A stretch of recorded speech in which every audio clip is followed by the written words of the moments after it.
Hello friends, ரொம்ப வெயில் அடிக்குது. பெங்களூர்லேயே பார்த்தீங்கன்னா செம்ம வெயில் இந்த வாட்டி. ஸோ அதனால கம்மங்கூழுக்கு காசி வைப்போன்னிட்டு கம்பு மாவு ஒரு 300 கிராம்ஸ் எடுத்திருக்கேன். இதுக்கு வந்து ஒரு 1/2 லிட்டர் தண்ணி விட்டு நல்லா மாவு பாருங்கள் இந்த மாதிரி கட்டி இல்லாமல் கரைச்சி வச்சுக்கோங்க. இது வந்து ஒரு 24 hours ஃபர்மெண்ட் பண்ணணும், புளிக்க வைக்கணும். ஸோ இது வந்து பார்த்திங்கன்னா நான் ஃப்ரைடே நைட்டு வந்து கரைச்சி வச்சுருக்கேன். நெக்ஸ்ட் டே வந்து மார்னிங் பார்த்திங்கன்னா சாமரிசி எடுத்திருக்கேன். சாமரிசி வந்து ஒரு 300 கிராம்ஸ் 300 to 400 கிராம்ஸ் எடுத்துருப்பேன்னு வச்சுக்கோங்க. இதை வந்து நல்லா ஒரு 8 hours ஊற வச்சுருங்க. ஸோ சாட்டர்டே நைட் வரைக்கும் இது ஊறும். ஸோ நான் காலையிலேயே ஊற வச்சுருந்ததுனால நல்லா ஊறிடுச்சு. இப்போ வந்து சாட்டர்டே நைட்டு பார்த்திங்கன்னா இது 24 hours ஆகிடுச்சு. நல்ல புளிப்பு வந்துருச்சு.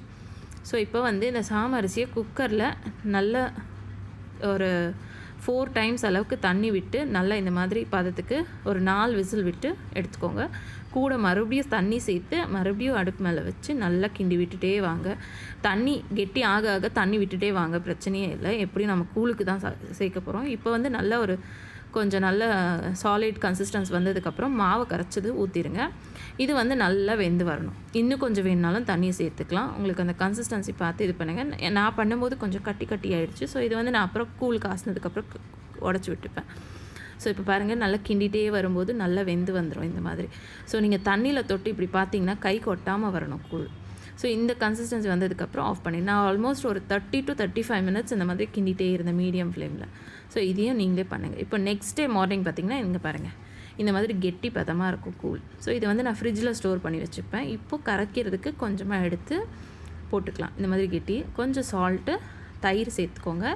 அப்புறம் சின்ன வெங்காயம் நல்லா நறுக்கி சின்னதாக பொடிசாக நறுக்கி இதை கூட சேர்த்துக்கோங்க. அப்படியே கடிச்சு சாப்பிட்டாலுமே சூப்பராக இருக்கும். பொடிசாக நறுக்கி கரைச்சி வச்சுருங்க. ஒரு half an hour to 1 hour வச்சுட்டிங்கன்னா அந்த ஆனியன் ஃப்ளேவர் எல்லாம் போயிட்டு அந்த கம்மங்கூழ் சூப்பர் டேஸ்ட்டாக இருக்கும். இப்போ இதில் ஒரு கிளாஸில் ஊற்றிட்டு இதுக்கு காம்பினேஷனே வந்து சின்ன வெங்காயம், பச்சை மிளகா, நல்ல மாங்காய் ஊறுகாய் இருந்தால் சூப்பராக இருக்கும். அதோட மாம்பழமும் நல்லாயிருக்கும். மாங்காய்